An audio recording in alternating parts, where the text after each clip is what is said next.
सनी भाई, दुबई के जो विकेट्स हैं उस पर आपको क्या लगता है, एडवांटेज स्पिनर्स का होगा या फास्ट बॉलर्स का होगा? क्योंकि पाकिस्तान 3 फास्ट बॉलर्स के साथ जा रहा है, एक रेगुलर स्पिनर है, जबकि इंडिया के पास 3 स्पिनर है। तो एडवांटेज आपको लगता है कि इन विकेट्स पे स्पिनर्स का ज्यादा है या फास्ट बॉलर्स का है?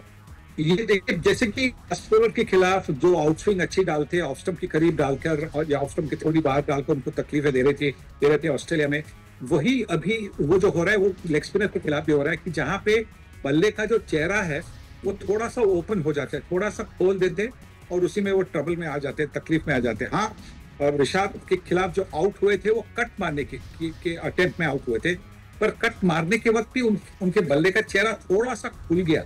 अगर बल्ले का चेहरा थोड़ा सा बंद होता तो नीचे जाता। तो ये जो है, मुझे लगता है कि ये शायद बॉटम हैंड की बात होगी।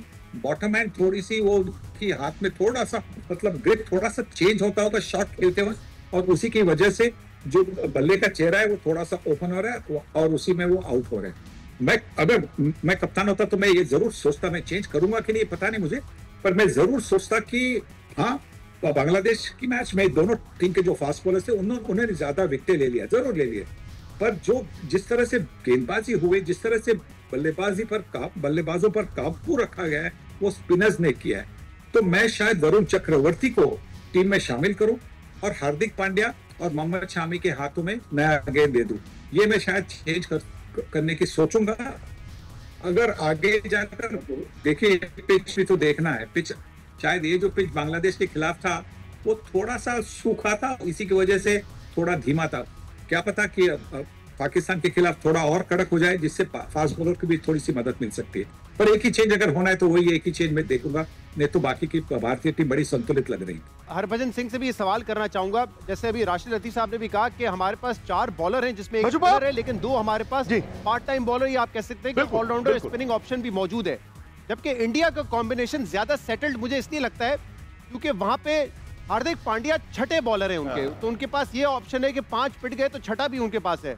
हमारे यहाँ 40 ओवर करवा सकते हैं और 2 आपने फिर पार्ट टाइम स्पिनर से करवाने। ये कितना मैटर करता है वनडे क्रिकेट में? देखिए, बहुत इंपॉर्टेंट बनता है कि आपका नया गेंद कैसे करते हैं। शाहीन के ऊपर बहुत ज्यादा इंपॉर्टेंस रहती है कि शाहीन नया गेंद कैसे करते हैं। अगर तो ऊपर से 2 आउट कर देते हैं तो फिर वो आपका पार्ट टाइमर भी चल जाता है बीच में। तो अगर ऊपर से आउट नहीं होते हैं तो फिर वो पार्ट टाइमर ना सिवाय रन देने के और कोई काम करते नहीं है। वो टाइम सिर्फ और सिर्फ टपाने की बात होती है कि वो विकेट लेने वाला गेंदबाज आप अगर उनमें से ढूंढ रहे हो तो वो शायद उनमें वो कला है नहीं। तो आई थिंक किसी भी टीम को जब ये पता होता है कि इनके ये 30 ओवर जो है वो बड़े अच्छे हैं, इनको अगर हमने ठीक से खेल लिया, उसमें विकेट नहीं खोना है, लेकिन रन चाहे 5 ही रन ओवर में बनाए, कोई दिक्कत नहीं है। बट क्योंकि अगले जो 20 ओवर मिलेंगे आपको ऐसे मिल जाएंगे जिसमें आप लूट मार मचा सकते हो, तो फिर किसी भी बड़ी टीम को ना ये समझ होती है कि किस तरीके से गेम को चलाना है। तो वेयर जो हम अभी बातें सुन रहे थे शहजाद की भी और बाकी भी जो बैठे हुए हैं डायस पे, कि सब यही कह रहे हैं कि भारत का पलड़ा भारी है,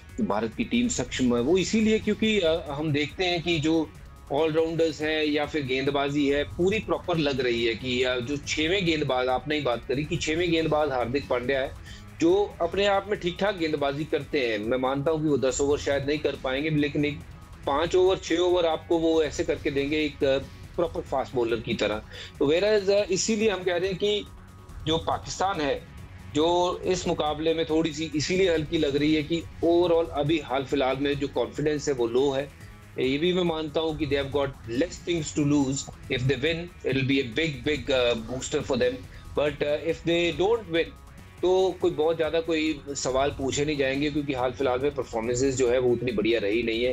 वेराज इंडिया के पास सिर्फ और सिर्फ एक ही ऑप्शन है कि जीतना है, और जीत वाली टीम जरूर भारत वहां पे लेके गया है। बट ऐसी कंडीशन में ऐसी पिच के ऊपर क्या टीम खिलानी है, मुझे लगता है वरुण को ऐड करना चाहिए वहां पे। 2 लेफ्ट आर्मर की बजाय एक अगर हम वरुण चक्रवर्ती को ऐड कर दें तो भारत के लिए कहीं बेहतर होगा। आमिर, प्रेशर ज्यादा इंडिया पे होगा या पाकिस्तान पे होगा? क्योंकि इंडिया जो है ज्यादा ऑन पेपर स्ट्रांग है, पाकिस्तान कहा जा रहा है कि इस मैच में अंडरडॉग है, लेकिन ये हमारी होम सीरीज है। दूसरा, क्या हमें सेम कॉम्बिनेशन के साथ जाना चाहिए या आपको लगता है एक बॉलर, क्योंकि अभी हमारे पास 7 बैटर हैं जिसमें 2 आप स्पिन भी करवा सकते हो, 4 बॉलर हैं, ये कॉम्बिनेशन आप चेंज करेंगे फहीम अशरफ को ऐड करके या किसी और बॉलर को ऐड करके, या आपके ख्याल में कॉम्बिनेशन अब चेंज नहीं करना चाहिए? लगता चेंज करेंगे, क्योंकि या तो इमाम खेलेंगे या उस्मान, दोनों में से एक खेलेगा। मोस्ट लाइकली बाकी टीम वैसी ही रहेगी। अब तो किसी फास्ट बॉलर को मुझे नहीं लगता वो ऐड करेंगे, बल्कि अब तो दुबई की विकेट हमने देखी है, स्पिनर्स को ज़्यादा हेल्प कर रही है, तो वो खुशदिल और सलमान को ही आई थिंक बैक करेंगे। लेकिन जैसे आपने बोला, यस हमारे पास नथिंग टू लूज़ है, और इंडिया के पास यस बहुत कुछ है, क्योंकि अगर इंडिया से पाकिस्तान जीत जाता है, आई स्ट्रांगली बिलीव कि अगर पाकिस्तान यहाँ से एक पंच मारता है, इंडिया से जीतता है, most likely Pakistan semifinal final, मुझे लगता है फाइनल जाएगा। पाकिस्तान को इतना बड़ा बूस्टर मिलेगा, क्योंकि मुझे याद है हम 2017 में पहला मैच इंडिया से ही हारे थे, और उसके बाद जब हमने साउथ अफ्रीका से जीतना शुरू किया, फिर हमने श्रीलंका को हराया, फिर हमने इंग्लैंड को सेमीफाइनल में हराया, तो फिर जब आपको एक मोमेंटम मिलता है ना, तो आई थिंक वो टीम ज़्यादा डेंजरस हो जाती है। यस इंडिया ऑन पेपर, इसमें कोई शक नहीं है, सारे कह रहे हैं डेंजरस टीम है, जीत सकती है, लेकिन यू नेवर नो। बजी भाई ने कहा जैसे हमारे पास भी अगर शहीन ऊपर से नए बॉल से कर जाता है और रिजवान या बाबर एक अच्छी इनिंग खेल जाते हैं, तो यू नेवर नो कि ऑन द डे क्या होता है।